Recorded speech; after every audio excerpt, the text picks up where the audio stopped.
NBA star and author Enes Kanter. When did you become Enes Kanter Freedom and why? Well, back in 2022, I can proudly say that I became an American citizen. And I remember after I actually passed my test, the lady asked me, would you like to, add or change your name or your last name? It was actually like a very quick moment. I literally closed my eyes in a few seconds. It was like a quick movie. In like 3 seconds, I have literally like seen everything, every struggle that I've been, going against till that moment. And then I turned around to her. I was like, I would like to change my last name to Freedom. She actually started to tear up.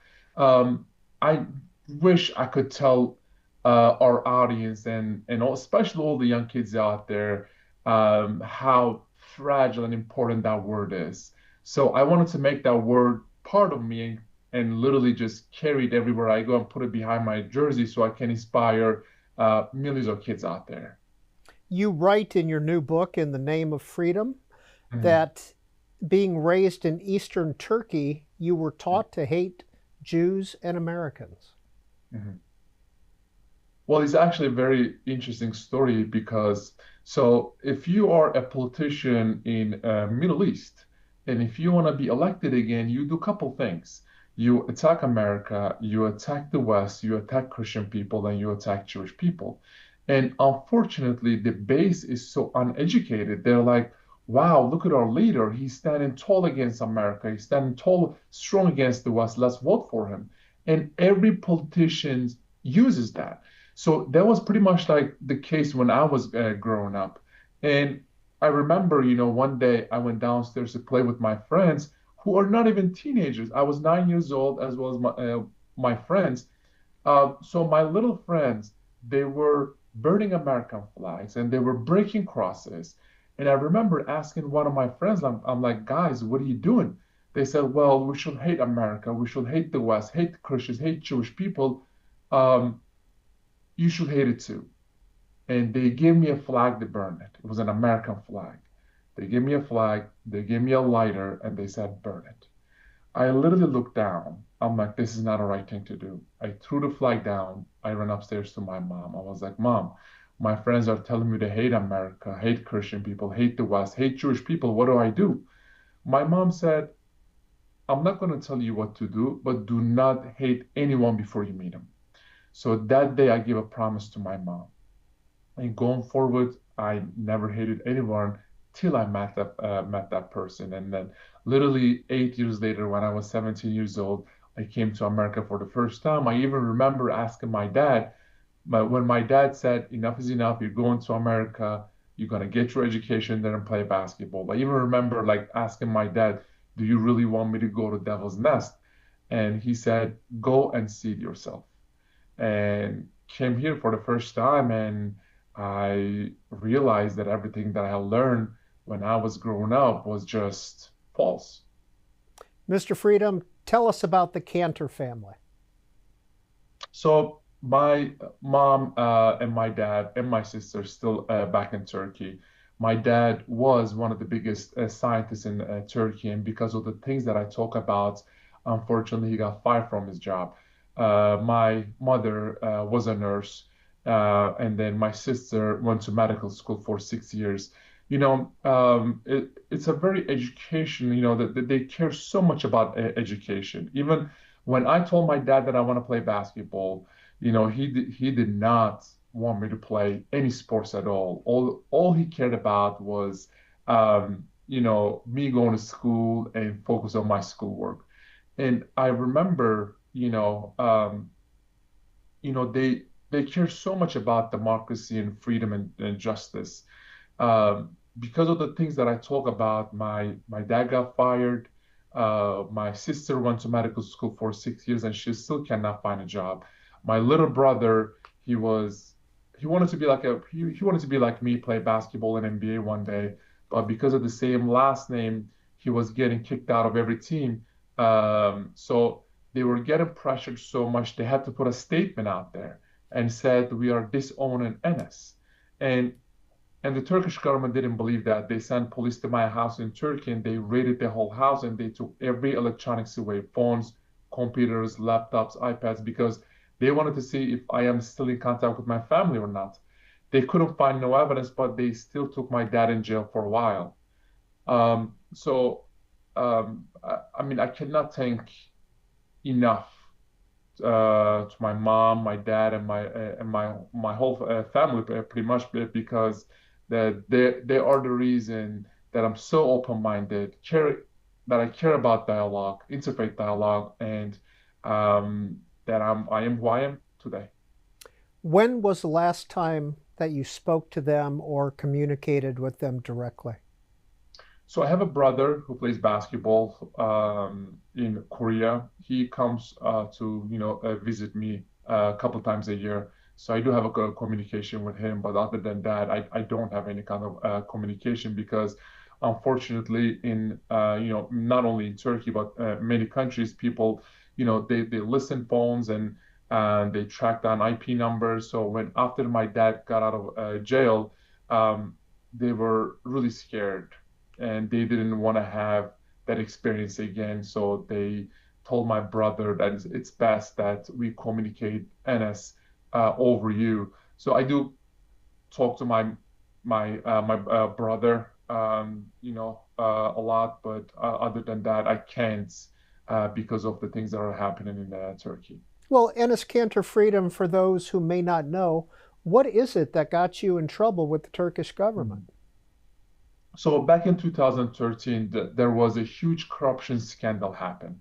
President Erdogan and his family members and some of the people from the Turkish parliament was involved in it. And after he got caught, Erdogan started to go around and put in innocent people in jail. He started to put journalists in jail. He started to shut down media outlets. And I was like, I don't care who you are, but if you are fighting against free media, I'm going to say something. So as a basketball player, I put a tweet out there. And because of the NBA platform, it became a huge conversation in the United States and Turkey. And I was like, even one simple tweet can change this much. From now on, I'm going to start pay attention uh, about what's going on in my country more and more. So I remember many times when my friends started to go out and go hang out, when my teammates started to go to bars and clubs, whatever. I remember I used to go back to my hotel room. I started to study about what's going on in Turkey, in the Middle East, the relationship between the United States and Turkey. Um, the more I studied, the more I realized I was like, I gotta speak up and use my platform. So I started to go around and writing op-eds and giving interviews that really bothered the Turkish government. That's when decided to make my life live in hell. Enes Kanter Freedom is the author of this book, In the Name of Freedom, A Political Dissident's Fight for Mm. Human Rights in the NBA and Around the World. Mr. Freedom, how big is basketball in Turkey and what was your exposure to it? It's the second biggest sport in Turkey. Obviously, soccer is not only in Turkey but in Europe and in the world is a number one sport, and Turkish people crazy about crazy about soccer. I actually wanted to be a soccer player growing up, and unfortunately, it didn't really work. I was too tall for it, too slow for it, so they were keep making me a goalie. So I quit playing soccer and started to play basketball. But like I said before, my family didn't really want me to play any kind of sports. The only thing they cared about was education. And I remember one day I promised my dad, um, like, I want to play basketball.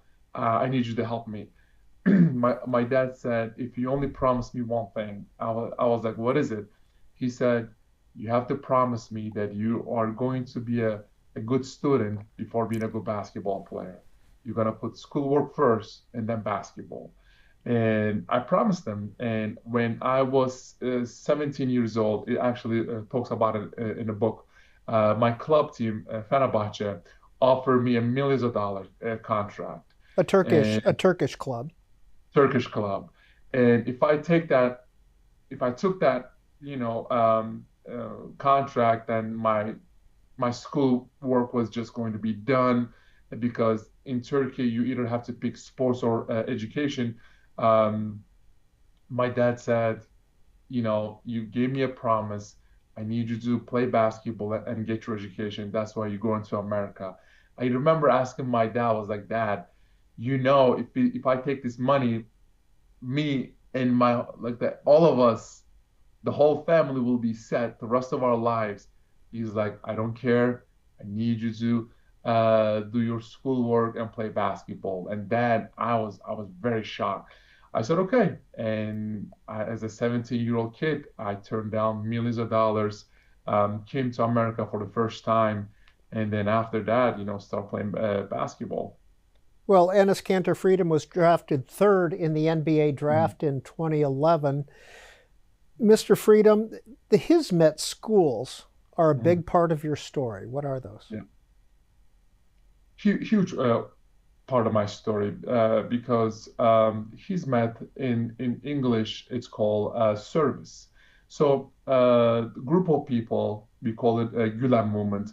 Um, you know, it's the biggest movement in Turkey, and when all the corruption scandal was happening by Erdogan, the Gülen movement had the biggest, the newspaper, the biggest TV channels, and biggest journalists.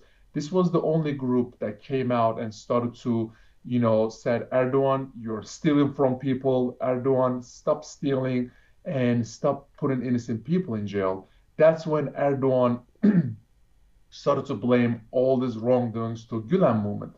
So Mr. Fethullah Gülen, he is the creator and founder of this movement. He believes that we have a lot of problem happening in our century because of uneducated people. So instead of building mosques, Mr. Gülen um, started to build, schools, dormitories, universities, hospitals, and he said we have to educate the youth if we want to have a better and brighter future. So I went to Hizmet schools, this movement called Hizmet. So because they were given the best education, and my family, I didn't know how lucky I was back then, but now I cannot thank them enough for sending me to these schools because in many other schools, um, they teach you a lot of propaganda. But in Hizmet schools, they teach you to care about the interfaith dialogue.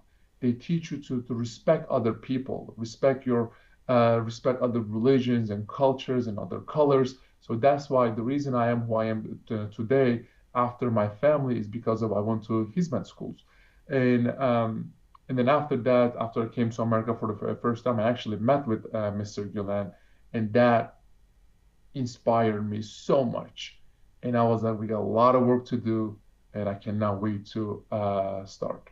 Now, Fethullah Gulen, he was a political dissident imam, correct, in Mhm. Pennsylvania? Yep, Is that correct? yep, yep. And where does his story end? So he passed away last year. I don't know how much you heard about it, but he passed away last year. But his ideas and his vision and his mission still carries on and will carry on forever, I believe, because it's the vision and the mission of hope, peace, and dialogue and education. So when I met Mr. Gulen for the first time, and he looked me in the eye. The first thing he said to me was, he said, it doesn't matter what your background is, your religion, your skin color, your ethnicity, or whoever you are. We have to leave our differences on the table and trying to find what we have in common because we only have one world to live. So we need to make this world better together, and that's the key word, together. That inspired me so much. That actually made me a better teammate because in our locker rooms, we have so many players from different religions and cultures and colors and language. But what I did, we left our differences in that locker room, went out there and played basketball. That made us a better teammate. That made us a better friend, actually. So, so that's why his ideology, his vision and mission made me a better person on and off the court. Mr. Freedom, there were a couple of early incidents here in the United States that spoke to the fact that you had not yet reprogrammed yourself. You had an Mm. Israeli roommate at basketball camp, you went to Thanksgiving dinner, and Mhm. then you went to a Seder. Tell us about those. Oh God, they're actually so before I met with Mr. Gulen, right? Um, it doesn't matter how you grew up. For the last 17 years, all I heard was propaganda on television, on media outlets, and also a newspaper. I remember when I came here for the first time, obviously I was going to a high school, and after our first practice, I was about to leave the locker room. Two of my teammates who were Christians, they came up to me. They're like, "Listen, we know that you're Muslim and we know that you are very new here. If you want, we can take you to go get some halal food, and then after that, maybe we can take you to a mosque and you can pray." I didn't even answer. I turned around and left the locker room because I didn't know what they were trying to do. And then right I was about to leave the facility, I remember the promise that I gave to my mom. I turned around, got in the locker room, and I said, "Okay, what do I have to lose?" So first we went out to a mosque. They were so respectful. They took their shoes off and waited for me to pray. And then after that, we went to go get some halal food. And that two of my teammates, I cannot appreciate them enough because they put a question mark in my head. And that was the first time that I have realized for the last 17 years, all I heard and learned back in Turkey was just a false narrative. So there are so many immigrants that live in our country. To all the Americans out there, take the first step. Have these uncomfortable conversations with one another. I promise you, you're going to see a huge growth because of those conversations. And actually, so I had a really big charity event. Um, and I remember I met with this girl. She was a friend of mine.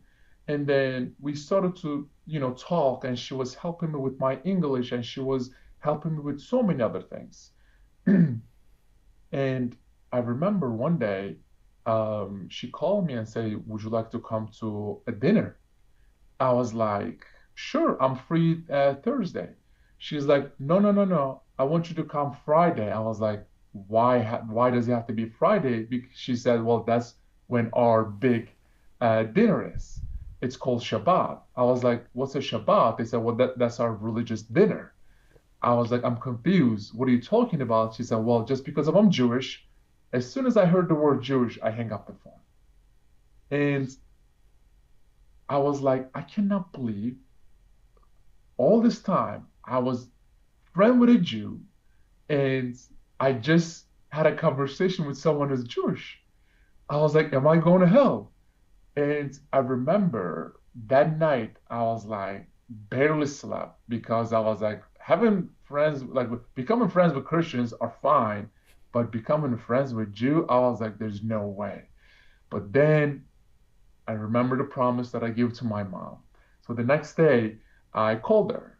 I was like, okay, I'm going to come to your house. I'm only going to stay there for 30 minutes and I'm going to leave immediately. She said, fine. I was like, there are two rules. I don't drink alcohol and I do not eat pork. She's like, good. We don't eat pork either. I said, okay. Before I went to her house, I called one of my friends in America. I was like, listen, I'm going to go to my friend's house who is Jewish. He started to yell at me. He was like, "You're crazy. What are you doing?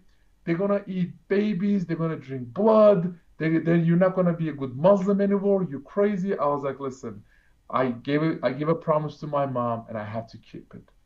But I just want one thing from you." And he was like, "What is it?" "If you don't hear from me for the next 2 hours, you better call the police." He said, "You are crazy. Go ahead." So I went to her house. Um, Before I walked into her house, I remember she kissed her hand and she slapped something. I was like, "What are you doing?" She's like, "Well, that's called mezuzah. That's a prayer that's protecting us." I was like, "Huh, we kind of have something similar to it." And then after that, her mom greeted me with Turkish delight. And then after that, we sit down. Her dad prayed over the food. We ate the bread, the challah, their famous bread. And then after that, her family was so respectful because they know that I don't drink alcohol. They gave me a grape juice.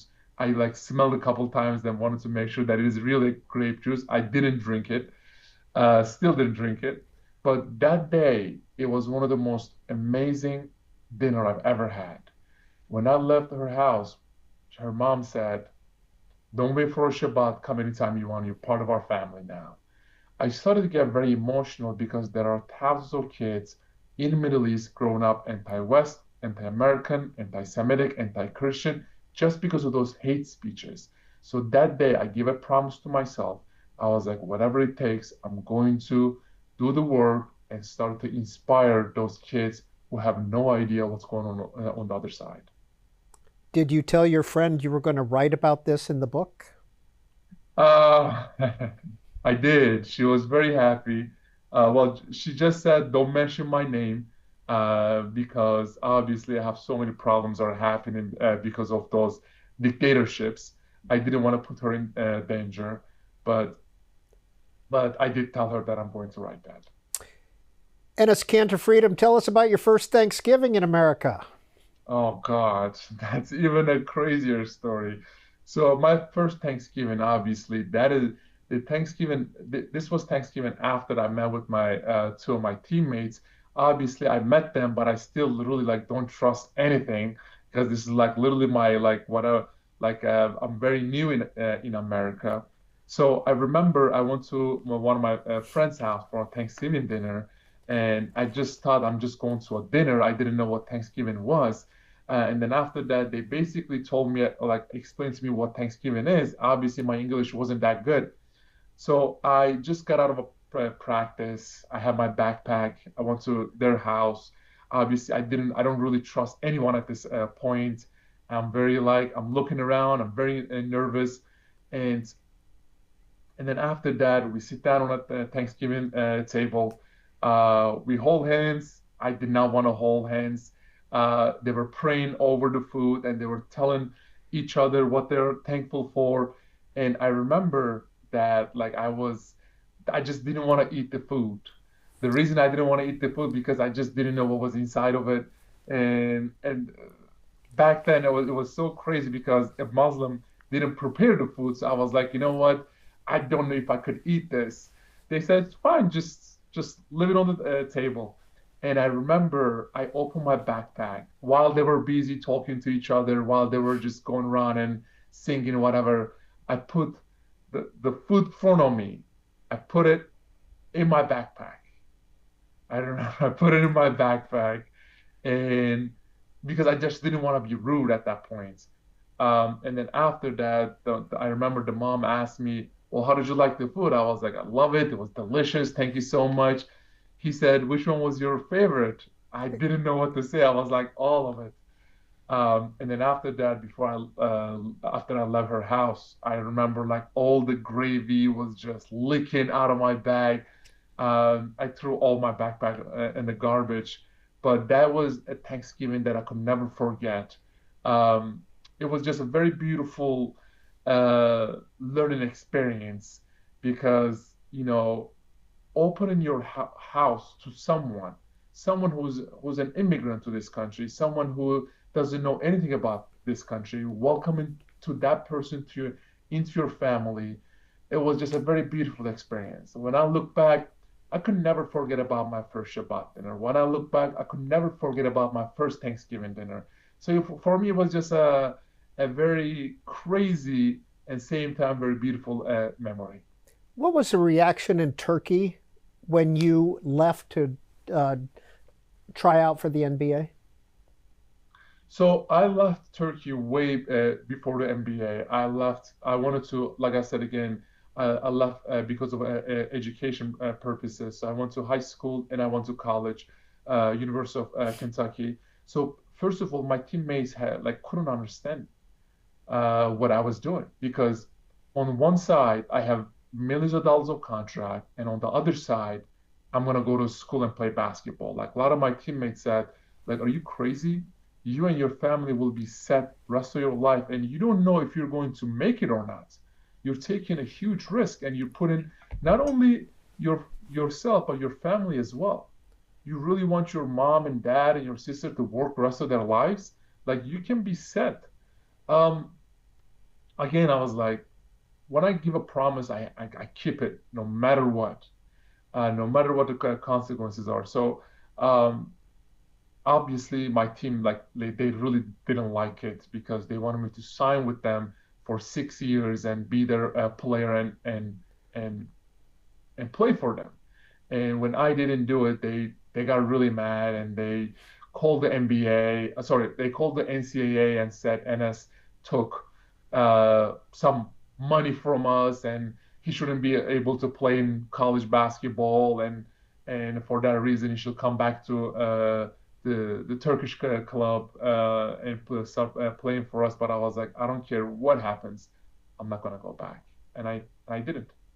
Did you take money in Turkey to play basketball? So in Turkey, it's you get a salary. It's very normal because back into like in Europe, you don't have that thing. I mean, everyone is a professional. Players start to get paid when they're like 14, 15 years old. And obviously back then I was living with my family, and I didn't.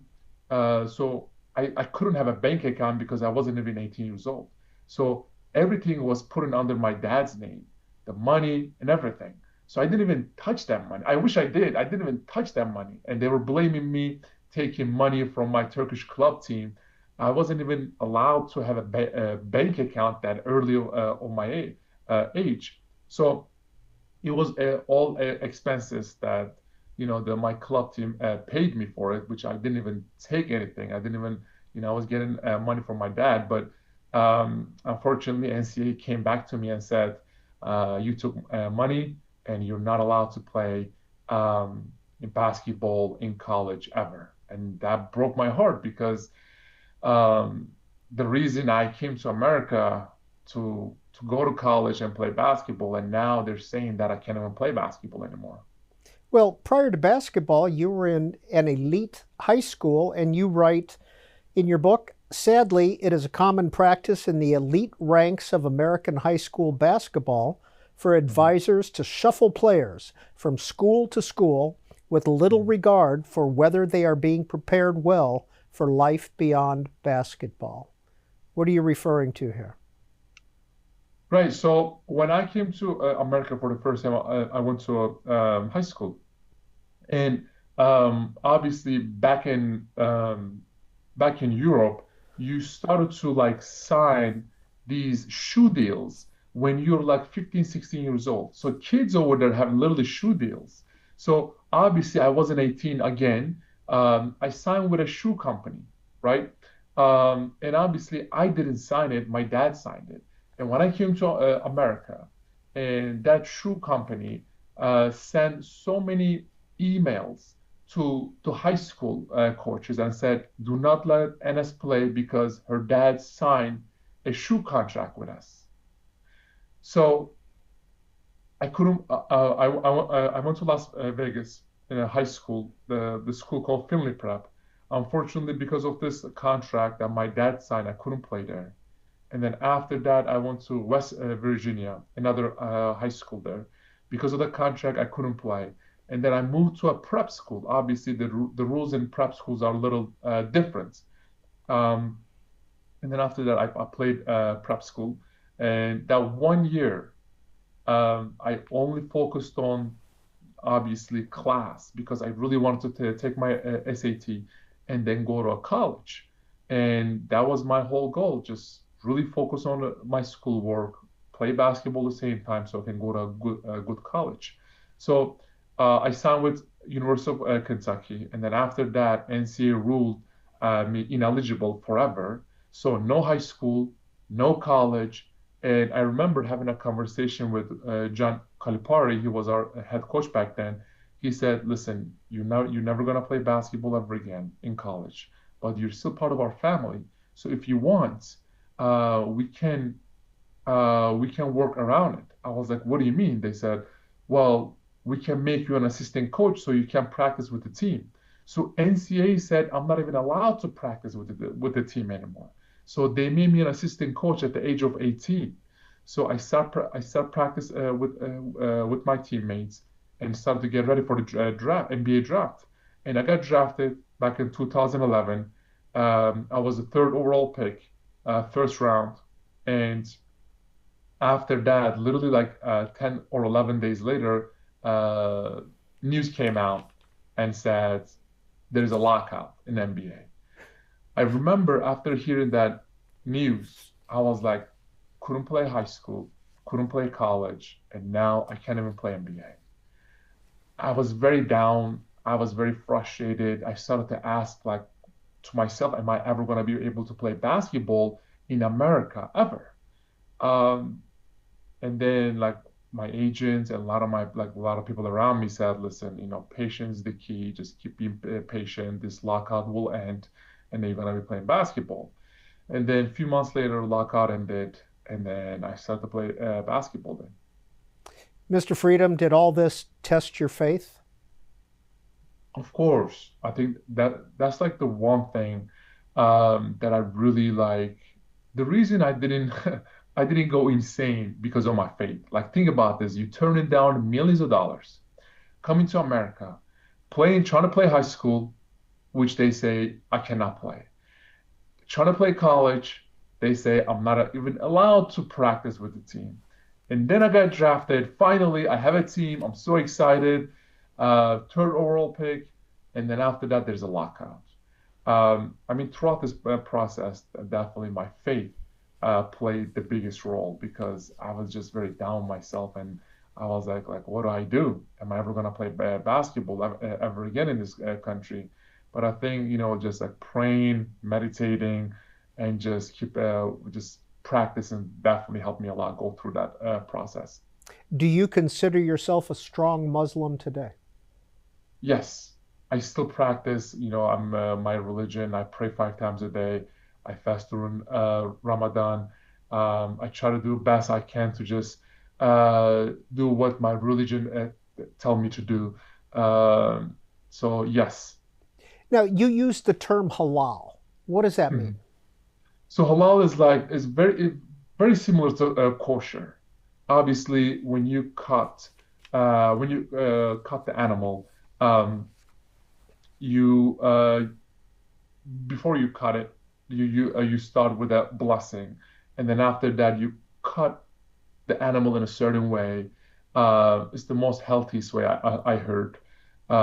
So that's what halal is. And obviously, I'm not really allowed to drink any kind of alcohol or alcoholic beverage. So I try to stay away from all that. So that's what we call the halal.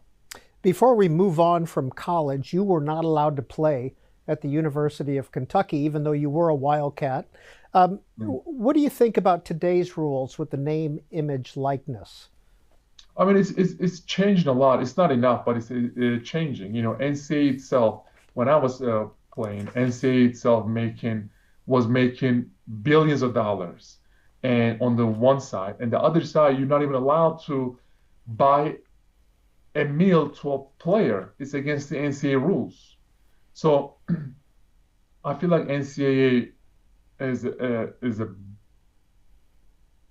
I don't want to say anything bad because they really hurt me, and I'm sure so many other players going through what I'm going through. So the NCAA rules are one of the most disgusting and one of the most terrible rules I've ever heard in America. It's getting better, obviously, but it's not fast enough. So we got to do whatever we can to protect the players because they're like it was like a slave labor, literally like a slave labor, and say itself making billions and using these players to promote themselves. But when it comes to players, you cannot even buy them a meal Obviously, that rule is changing now, but I think it's not fast enough. We have to just move faster to protect the players better. June 23, 2011, Mhm. third in the draft chosen by the Utah Jazz. What Mhm. was life like for you in Utah? Oh, my mom was super happy. The reason my mom was super happy was because obviously in Utah, there are a lot of Mormons there. It's a very um, it's a very conservative city and state, very religious. People are very peaceful, so there is not much distraction. My mom and my family knew that only thing I was gonna focus on was basketball. No nightclubs, no bars, no any kind of like distraction. And I think getting drafted by Utah was a definitely huge blessing because I I remember many of my other teammates got drafted by cities like Los Angeles, Miami, New York, and many other ones, and there was so much distraction. Wasn't those cities? They were out of the league very quick. So getting drafted by Utah Jazz was a blessing. I mean, Mormons, one of the most peaceful people I've ever met. They knocked my door so many times. We had so many beautiful conversations with them, but it was just a beautiful experience. And then after that, I got drafted by Utah. Then I got traded. I got traded to Oklahoma City Thunder, another city, very conservative. I mean, very heavily Christian populated city. I think when I was there, I grew so much because I learned a lot from the Oklahomans, how much they were respecting their religion and culture and how much they care about basketball. I think that the one thing with Oklahoma, when I got traded, um, when I landed in Oklahoma City for the first time, before I even um, got into the gym, the the general manager Sam Presti took me to um, to Oklahoma Memorial Museum, and they were teaching me about the Oklahoma bombing. And obviously, like it's so like it's almost impossible not to cry. And after that, when we left the museum, they said this is what the city has been through. So don't forget, every time you go out there, this people is being going through a lot. You're not only playing basketball for yourself, but you're playing for for this city, for this people. And at that moment, you're like you want to just give everything you have on that court, you know? And that only not only for me, they they do it to every coach, they do it to whoever working for the Thunder organization. So I think they were definitely the most professional organization I've ever played for. And that's in Oklahoma City where you begin posting on social media about Mhm. Turkey, right? Yep, that was the first time, and actually that's when they tried to kidnap me in Indonesia, and then after that they arrested me in Romania. Um, And luckily, when you say they, you mean the Turkish government. Turkish government, yes. And that obviously, when playing for Oklahoma City Thunder, I was, lucky enough to know Senator James Lankford. He is the senator of Oklahoma. And when they arrested me in um, in Romania, I remember I was just, with my manager, and there was two police watching over us, and one of them left and went to the bathroom. Other one came up to me and said, "Listen, um, I know your story. I've been following you. I know what's going on." I was like, "Do you want an autograph?" He said, "Forget about an autograph, man. You have 2 hours. They put your name on Interpol list, and they're about to extradite you back to Turkey. So call whoever you're going to call, but you have only 2 hours." And I remember I immediately took my phone out of my pocket. I called Senator Langford. I was like, "Senator, these people are telling me that I have 2 hours. I just got arrested because of the Turkish government. What do I do? He said, don't panic. I'll handle it in a gym. I was like, okay. Literally in 45 minutes later, two gentlemen came out and said, this is your passport. This is your ticket. Just leave. Leave immediately or you're going to get us in trouble. I don't know what Senator Langford told them, but they were just telling us to leave. And then after that, I left Romania.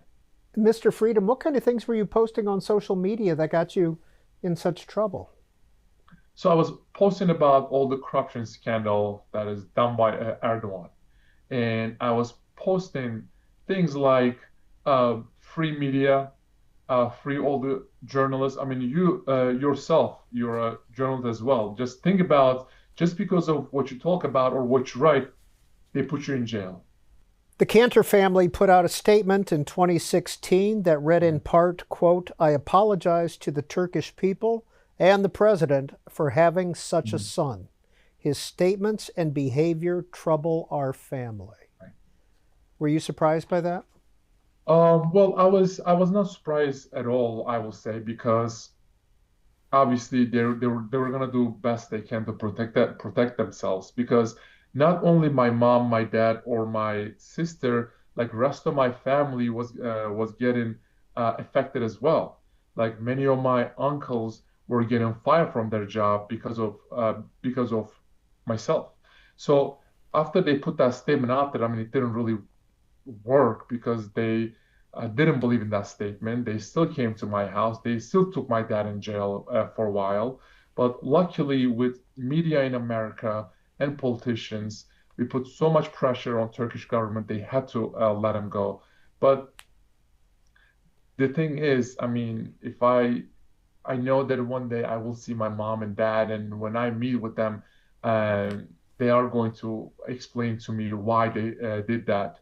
Uh, but obviously back then I couldn't really explain anyone, especially my teammates, that they're doing this to protect themselves. But um, again, they were just protect themselves. When you were playing with Portland, which you describe as a scary city, you say that Colin Kaepernick told you, Mhm. quote, don't trust the NBA Players Association. Right. What did he mean? So Colin was my good friend. After I started to criticize Nike for all the sweatshops and slave laborers, I never heard from ever again.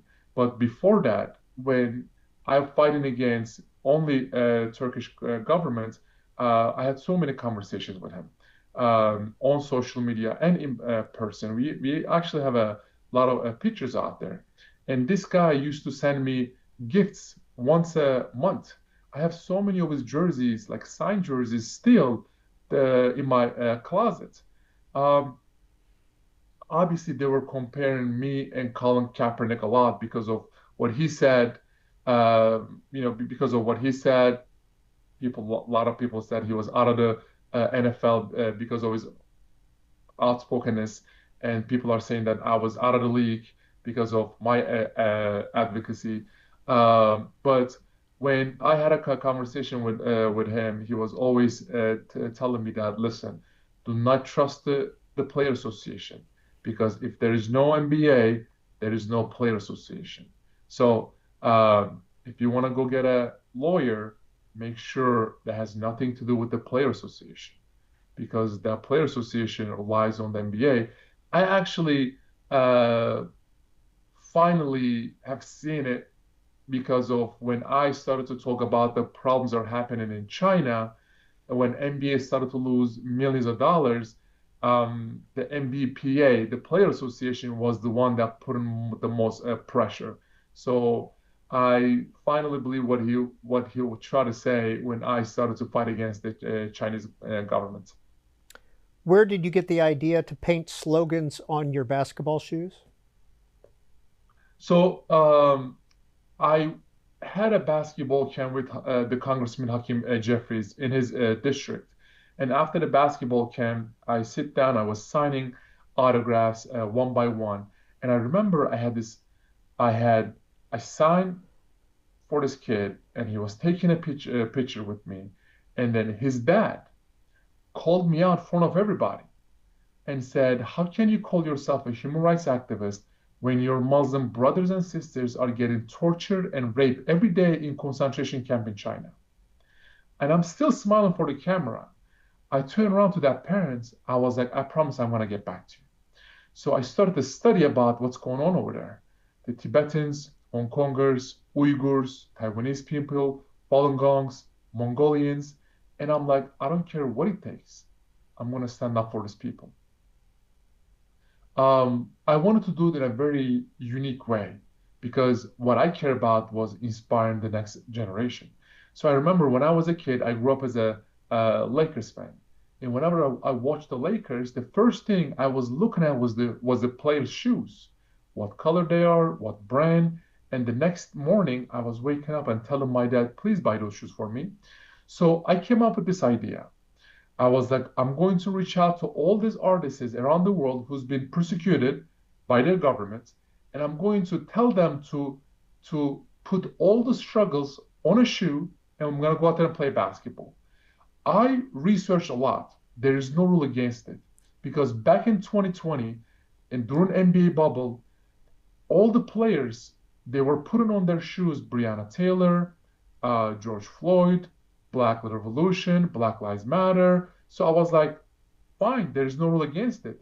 So I started to put Free Tibet, Stand with Hong Kong, Stand with Taiwan, Free Uyghurs, no organ harvesting, surveillance cameras. So I really started like wanted to expose the Chinese government. And our first game, NBA, well, that two gentlemen, they were working for the Celtics. They literally threatened me to get banned. 1 minute before the game, they told me to take your shoes off. My first shoes was Free Tibet. And I was like, am I breaking in rules? They said, no, but we are getting so much pressure from the Player Association and the NBA, you got to take them off. For me, it was like the perfect moment because I was just getting ready for my citizenship test.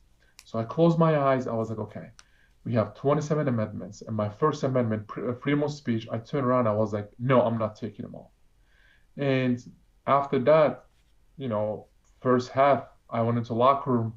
I looked at my phone. There was thousands of notifications. I clicked on the one that my manager sent me. He said, every Celtics game is banned in China. It took them first only one half to ban every Celtics game on television rest of the year. That game, I played 0 minutes. And then after that, things got worse and worse. And I think I've heard you say that more people in China watch basketball than live in the United States. So many people are asking me, so why am I not playing basketball? I'm young, I'm still healthy, I'm still in good shape. I was like, listen, more people watch NBA games in China than American population last year. So think about all the endorsement deals, TV deals, jersey sales, shoe sales, to all the operations that they do in China. It's actually a bigger market than America. So when I started to talk about these problems, I was playing for Boston Celtics, obviously one of the biggest team in NBA. That really bothered the Chinese government, so they stopped showing every Celtics game on television. I had many conversations with so many people actually, but the one conversation I had with my agent, he's like, "Listen, man, I work for you. I don't work for the NBA, so I got to be honest with you. If you say another word, you're 29 years old, you can play another 6 years. You are not going to play. You're not going to be able to dribble a basketball on an NBA court ever again. You're not only throwing away your career. 6 years means between $40 to $50 million. So if you're ready for it, keep going. I'm not going to tell you what to do." I hang up the phone. I never talk to them again. People keep asking me, are you crazy? Obviously, $40, $50 million is an amazing money. And obviously playing another 6 years in this league is huge. But people need to understand this is bigger than myself, bigger than basketball, bigger than NBA. So in 2022, You were traded to the Houston Rockets, who then waived you. What's the significance of that? So obviously everybody knows Houston Rockets is China's team because of Yao Ming. Um, it was the first team that traveled to China and played a friendly game against the Lakers. Yao Ming against the Shaq. So everybody knows it's the China's team, and also the general manager Daryl Morey. He was the GM of Houston Rockets. When back in 2019, he was the first person that tweeted and said, "Stand with Hong Kong." That's when NBA lost around $150 million. And that became a huge mess. I had a conversation with Daryl Morey actually, and he told me that, listen, they made him take his tweet down. They made him apologize. They made him put some statements out there that he didn't want to put.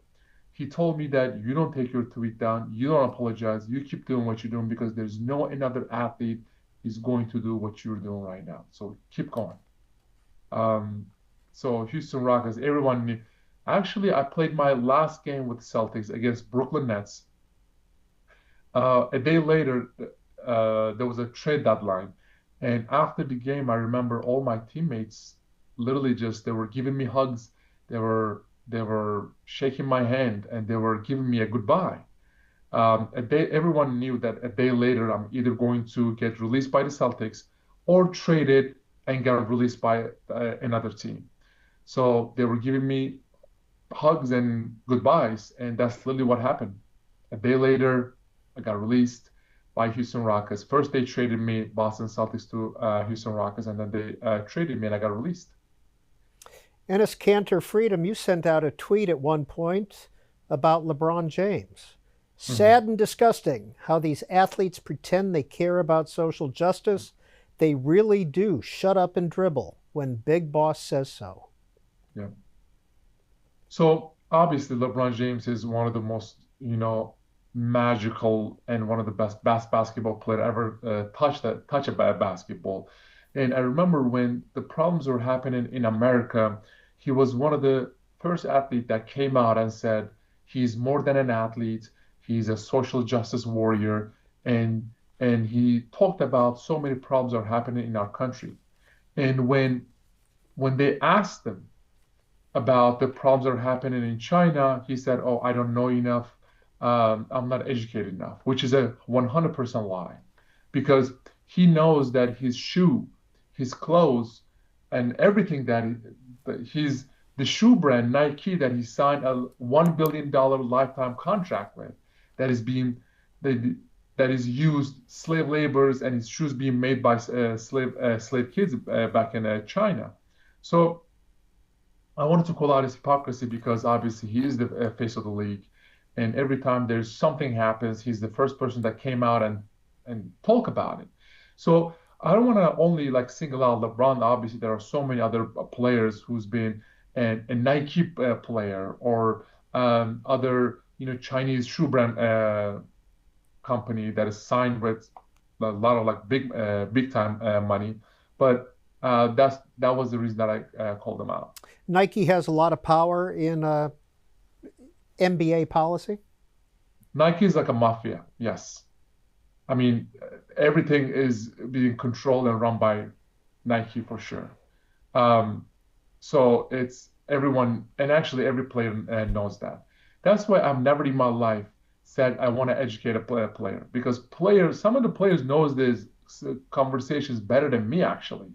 But when I ask them, dude, join me, let's create this movement and let's talk about not politics but human rights violations. They said, listen, I think what you're doing is so inspirational, so amazing. Keep doing what you're doing, but we cannot support you out loud. I was like, why? They said, well, we have shoe deals, endorsement deals. We want to get another contract. I asked them one simple question. I was like, put yourself in their shoes. If your mother, if your sister, if your daughter was in those concentration camps getting tortured every day, would you still pick money and business over your morals, values, and principles? When I ask them that question, they usually turn around and leave the locker room. Enes Kanter Freedom, you've testified in Congress about China. You continue to make statements about Turkey. Do you feel safe leaving the United States today, and do you feel in danger here? So I am now only allowed to travel 29 countries in the world because my name is on Interpol list. And if I go to a country and that country has an extradition deal with Turkey, they have to send me back. So um, unfortunately, I cannot. I'm an American citizen. I have an American passport, but I'm not really allowed to go to every country I want out there. Um, so that is the danger if I live outside of America. But inside of America, I had a conversation with some of the people of the State Department. They they they were briefing me about which dictatorship can use what kind of tactics to get me. I was like, go ahead. They said, well, the Chinese government first. They said, you're 29 years old, you're a single guy. Going forward, you're going to get text messages, WhatsApp calls, DMs, social media messages from one of the most beautiful girls in the world. Do not answer them. They're Chinese spies. Number two was Russia. They said, not in America, but outside of America, they will follow you and they will try to poison you. They said Iran, they don't play with girls or poison. They will literally come and shoot you. They said North Korea will hack your phone. Turkey will try to kidnap you outside of America. So we wanted to brief you about these tactics so you can be aware of what's going on around you all the time. It got to a point, there was one point the death threats were so much. I had a conversation with the FBI. I was playing for Portland back then. I was staying in a house. They said, this is not a safe, you have to move to a hotel room. So I moved to a hotel room. When I was in a road game, they came to my hotel room and they set up this thing called panic button. They said, whenever you feel uncomfortable, push that button. We'll be there in 2-3 minutes. It's very sad because I'm an American citizen and now I have to live with a panic button right next to my bed. And back in 2022 or 23, I believe, I went to Vatican and I had an honor to meet with the Pope. And literally, obviously, it became viral. Literally the next day, the Turkish government put a bounty on my head. I had a conversation with the FBI while I was in Vatican. They said, we need you to come to America immediately because this will trigger so many mafias. So the next flight, I took it, came to America, and now I have to live with a bounty on my head. And I remember during one of my hearings, I asked this one simple question to all the congressmen out there on both sides. I was like, how can the biggest dictatorship in the world, China, can control a 100% American-made organization like the NBA and fire a US citizen? And same time, how can a foreign dictatorship like Turkey can put a bounty on US citizen head in American soil? I want you guys answer me this question. And I remember after asking this question, they were literally just looking each other. And one of them said, I'm sorry, but we don't have any answer for you. And that shattered my heart. Enes Kanter Freedom, U.S. citizen since 2021, NBA star, human rights activist, and author of this book, In the Name of Freedom, A Political Dissident's Fight for Human Rights in the NBA and Around the World. We appreciate your spending an hour with us here on C-SPAN. Thank you. Thank you for having me.